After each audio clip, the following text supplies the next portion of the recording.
Good morning, OHS, and we're back with this year's first episode of Eagle Eye Broadcasting.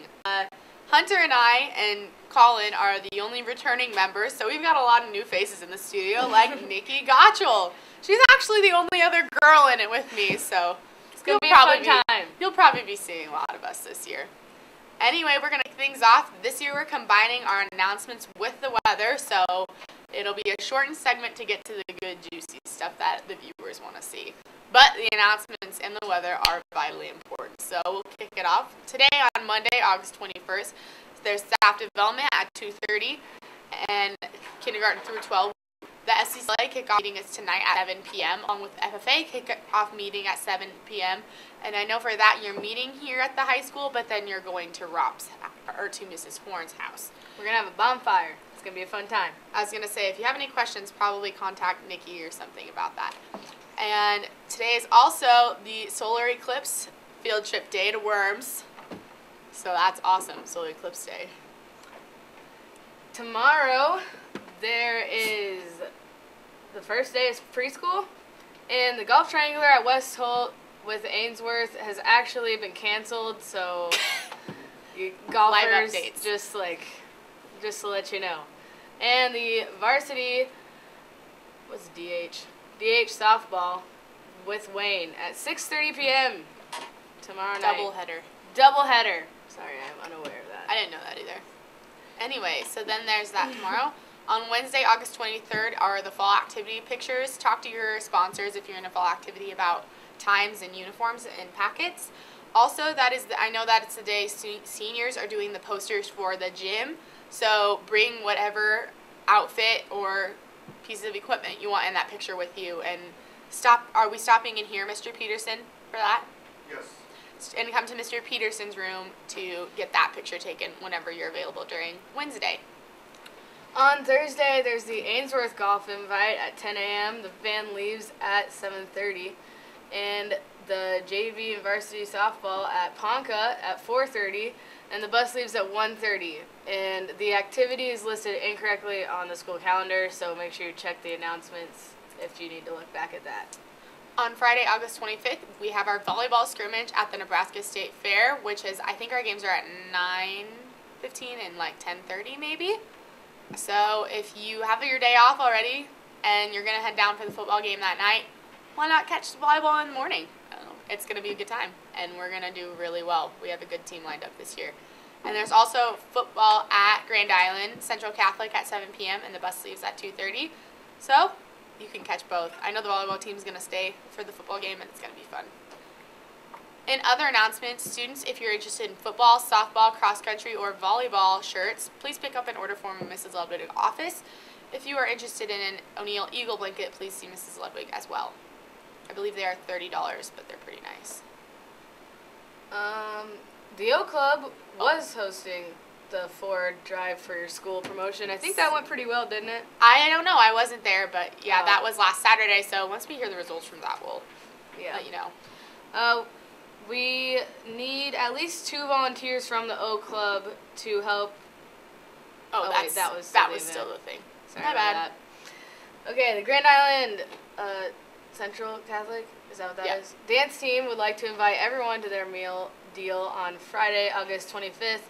They'll be serving hamburgers, beans, and chips for $5 from 6 to 7. That would be GIC. Yeah, there's GIC and there's GAC. I don't know if either of them know that we call them that or if they like that, but it's not really meant to be offensive. It's just an acronym that sounds better when you put a sound to it. So, anyway, now we will click over to our weather. In O'Neill, right now, it is currently 70 degrees and overcast, and it feels like 86. The wind is around 9 miles an hour out of the southeast. Wind gusts at around 14 miles an hour. There's 100% humidity, so muggy out there, kids. And then we will, in the afternoon, it'll get up to 81 degrees. You can read tomorrow's. And tomorrow it will be sunny and 75 here in O'Neill, so that's something to look forward to. You can read those if you want. Tomorrow night it will go all the way down to 57 degrees though, so nice and cool. and 10% chance of precipitation, so probably not much we need to worry about. With a 9-mile-per-hour wind in the north, and it'll be 13 hours of sun, so get out and play some games in the sunny outdoors. We're also going to read the weather for Worms, Nebraska, which is where we're going today for our eclipse trip to see how it is there. Right now it's clear and sunny, feels like 86, no wind, 100% humidity. Should be good weather, and hopefully we'll be able to have a good view of the eclipse. So that's all we have for announcements and weather, and so now we'll kick it over to Trevor and Andrew with your sports.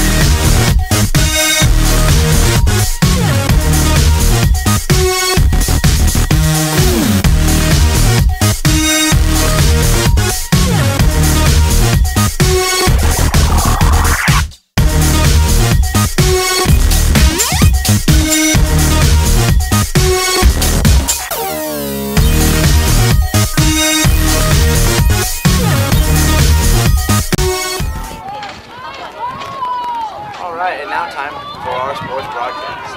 6:30 Tuesday night, there will be a doubleheader softball game here in O'Neill versus Wayne.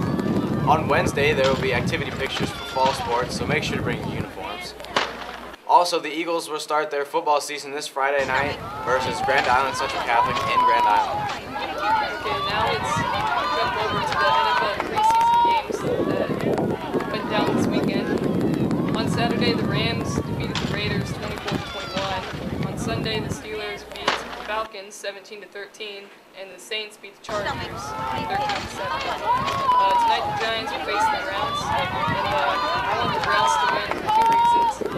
One, for my early bird teacher, Mr. Foster, and the other reason is because my brother's a Giants fan, so we don't want him to cocky about that. Also, the Huskers will kick off their football season in 2 weeks. They will start off the year against Arkansas State Red Bulls. And that's all we have for sports this morning. Let's take it back to Smith.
guys probably know me from doing broadcasting sports. You don't really see my face much, you just hear my voice, so now you get to see this.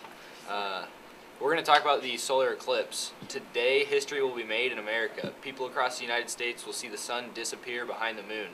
Surrounding this event, mysterious things may happen to the world around us. The light will fade to dark and the temperature can drop drastically during this time period. But the beauty of this event will truly take your breath away. On that day, America will fall under the path of a total solar eclipse. This event is special to Nebraska residents because there are many prime viewing locations in Nebraska, with Grand Island being one of these sought-after locations for this celestial event. The moon completely covers the sun for 2 minutes and 35 seconds. The city of Grand Island is easily accessible by air and land, which is what makes it such a great location to watch this event. If cloudy skies threaten the viewing of this event, Interstate 80 is located within the convenience of Grand Island to find sunnier skies. With so many people being in the area for the eclipse viewing, Grand Island will be offering a variety of educational activities surrounding the eclipse for the week of August 21st. There will be a public eclipse viewing at the Stir Museum of the Prairie Pioneer on the south edge of Grand Island. This location is very close to the eclipse center line. The next total solar eclipse in the United States will not be until 2024, and the next one to be in Grand Island will not be until 2744. Other cities in Nebraska that are prime viewing spots include Alliance, Beatrice, Gering, Hastings, Kearney, Lincoln, North Platte, Omaha, and Scotts Bluff. And we'll let Trevor read about some former Nebraska residents remembering their times viewing the solar eclipse. So there are a few Nebraska residents who have seen a total solar eclipse in their lifetime. They share decade-old stories about the last time a total solar eclipse was visible from the state as another one approaches. Dennis Rieselman was 12 and living in Butte, Nebraska when the eclipse took place on June 30th, 1954. He said his mother woke him at dawn that day and drove him to the hilltop to see the moon cover the sun. As quoted from Rieselman, he said, "It just got completely dark." The eclipse extended 8,000 miles from the U.S. through Canada, the North Atlantic, and Eastern Europe before finishing in India, the Omaha World Herald reported. The newspaper predicted Omaha would see a black sunrise that day with 96% of the sun obscured, but clouds gave Omaha residents an underwhelming view. "I'm not sure I remember it all," said Joe Workman, who was 12 and living in Lincoln at the time of the 1954 eclipse. Lincoln experienced a situation similar to Omaha. Like Butte, areas in the far north region of Nebraska saw the total eclipse. The sky was clear as a bell when the first rays of the sun peeked over the horizon, the Holt County Independent reported at the time. Within a few minutes, the sky became darker until the sun was totally covered. A faint circle of light could be seen around the edges of the sun. Rieselman is now 75. He said he'll head south for his Omaha home to watch the August 21st eclipse. Workman and his family also plan to be within the path of totality this month. "I thought maybe it'd be once in a lifetime, but maybe it's twice in a lifetime for him," said Workman's wife, Tina. Viewers in a 70-mile wide path that stretches from coast to coast will be able to see the moon fully eclipse the sun that day. After this month, Nebraska won't see another total solar eclipse until May 3rd, 2106. In north-central Nebraska, we will experience a 97% blackout eclipse, which will not be much different than the total eclipse path. And that's all we have about the solar eclipse, and that'll conclude our trending for the day.